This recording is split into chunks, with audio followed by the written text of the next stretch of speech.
Disclosed by Ken Compton. Thurman took a swig of Corona and watched his best friend's reaction to the big news. Across from him, Jimmy's eyes widened, a smile creeping onto his face that mixed surprise with happiness. "So you're taking the plunge, huh?" Jimmy asked, his tone a blend of curiosity and excitement. "Yes, sir." Jimmy's interest piqued further. "Have you bought the ring yet?" Thurman reached into his pocket and produced a 2-carat diamond ring. "I wanted Mandy to have something special. After 3 years of dating, she deserves it. And of course, you're the best man, right?" "I hope so," Jimmy responded with a grin. "The three of us go way back to undergrad." He finished his beer and signaled for the waitress. "I'll get the next round." "I appreciate that, but let's not overdo it," Thurman said, recalling the rowdy past. "Remember what happened back in school when we had a few too many?" "Yeah, that was a wild night," Jimmy agreed, winking as he ordered 2 more Coronas.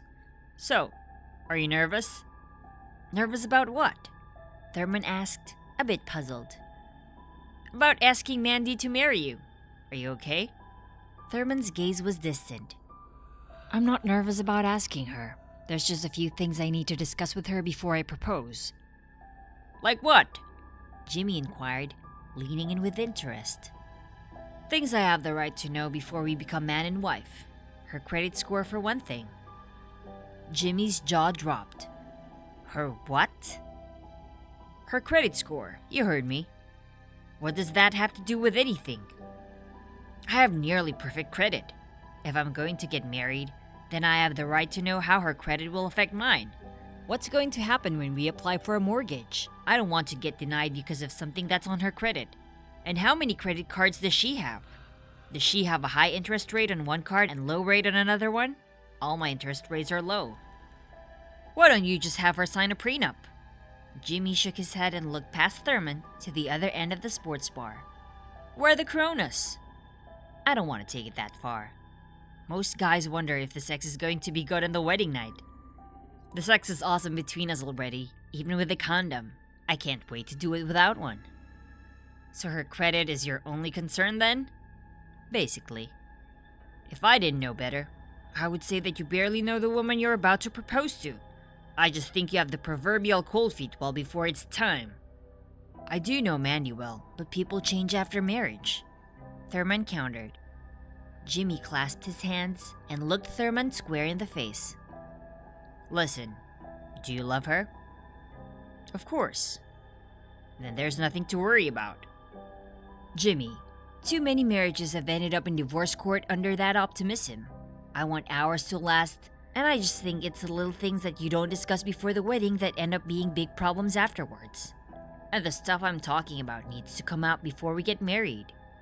Thurman didn't mention that Mandy had been laid off for 6 months and had been living off unemployment and credit cards. Though she had recently resumed working as an executive assistant, he was concerned her credit might have taken a hit. "This isn't a good idea, Thurm. Lord only knows what this might bring from her. What harm could it do? I'm willing to disclose my private information to her if she wants it." "It's up to you, but I'm just scared you're going to screw it up." The waitress brought the beer. "Just one more thing," Jimmy said to Thurman. He gave the waitress a 10. "What if you don't get the answers you want?" "Then I'll have to ask myself if I'm ready to live my life with her," Thurman answered. "The same goes for Mandy if she sees something in my information that raises a red flag, though I doubt it. At least we'll both know what we're up against going in." "I pray it works out," said Jimmy. "It will. I have no doubt." The 2 friends grabbed their Coronas and drank up. The next evening's setting was starkly different from the sports bar. Instead of the bustling atmosphere of plasma screens and loud shouts, Thurman and Mandy found themselves in a quiet French restaurant adorned with portraits of Parisian architecture. The ambience was serene, and the air was filled with a delicate scent of French cuisine. "How do you like it?" Thurman asked. "It's not bad." Mandy nudged the fillet with one of her 3 forks after chewing a bite. "I would have preferred the fried catfish at Captain D's, though." She giggled and cut another piece. "So how are things going with the new job?" It's going well. My boss can be a little demanding at times, but it's nothing I can handle. Does it look like you're going to be there a while? Thurman took a sip of wine. He wanted to maneuver his questions gradually. I'm going to hang in as long as I can. Are we talking retirement? He didn't blink until she responded. It's possible. Maybe my boss will leave the company to me like her boss did for her, but who knows? Mandy finished her meal and considered dessert. Are you going to order something? I'm thinking about trying the crêpes Suzettes. I might, Thurman said, his thoughts still preoccupied with his main concern. After glancing at the menu, he decided against dessert. I don't think I want anything after all. Well, you can try one of the crepes with me. Thanks. He cleared his throat. You know, I'm really glad you're working again and enjoying the job. Yes, thank you, God. One can live off credit for only so long. Success, Thurman thought. The conversation was back on track. You didn't max out any of them, did you?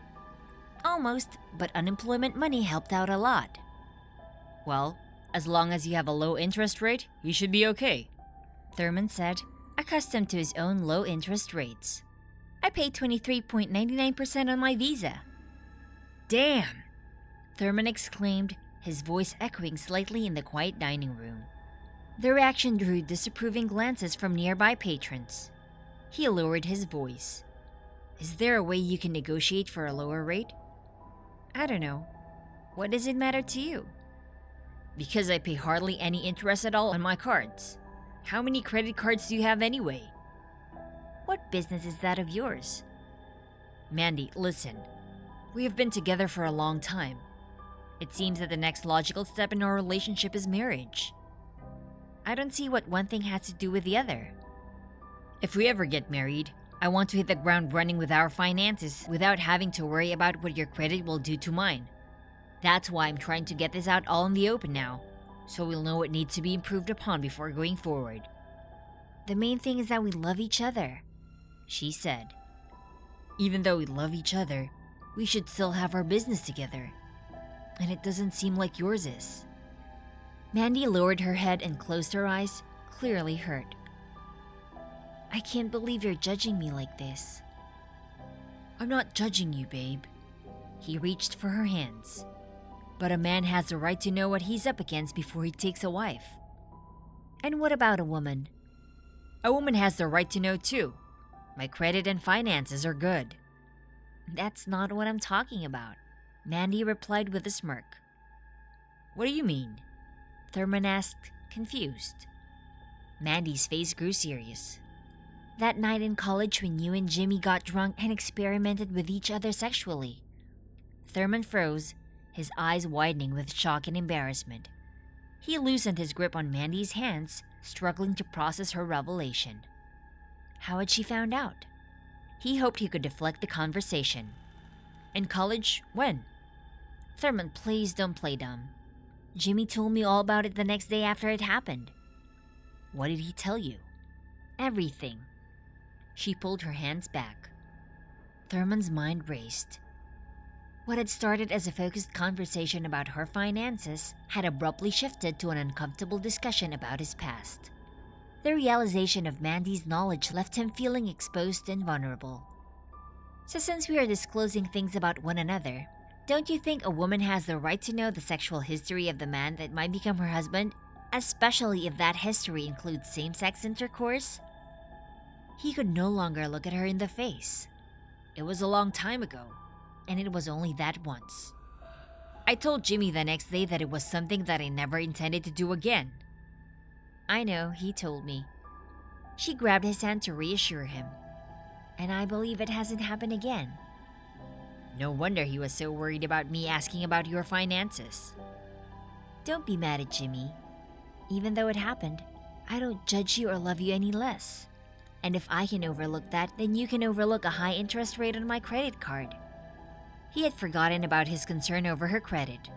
The last few moments had taken him for a whirlwind that ended in a place where interest rates and charge cards didn't seem important. Why didn't you say something before? He glanced up at her. Like I said, It didn't matter to me, especially after we started dating and I fell in love. Thurman sighed. I feel like a fool. Why's that? She asked. He remained silent. We all have doubts, Thurman. No need to feel foolish.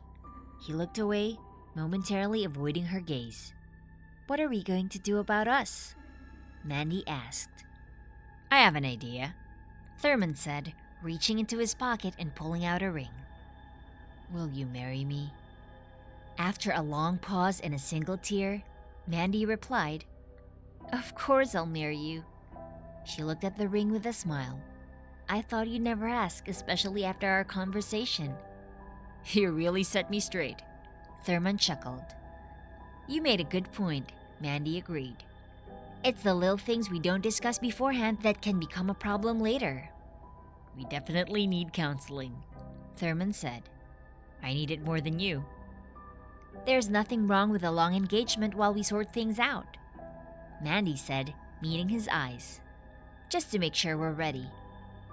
Agreed, Thurman said, taking her hands in his. I love you, Mandy. I love you too, she replied. They leaned in and shared a tender kiss. And as always, please be sure to like and subscribe. Leave a comment and stay tuned for more awesome stories.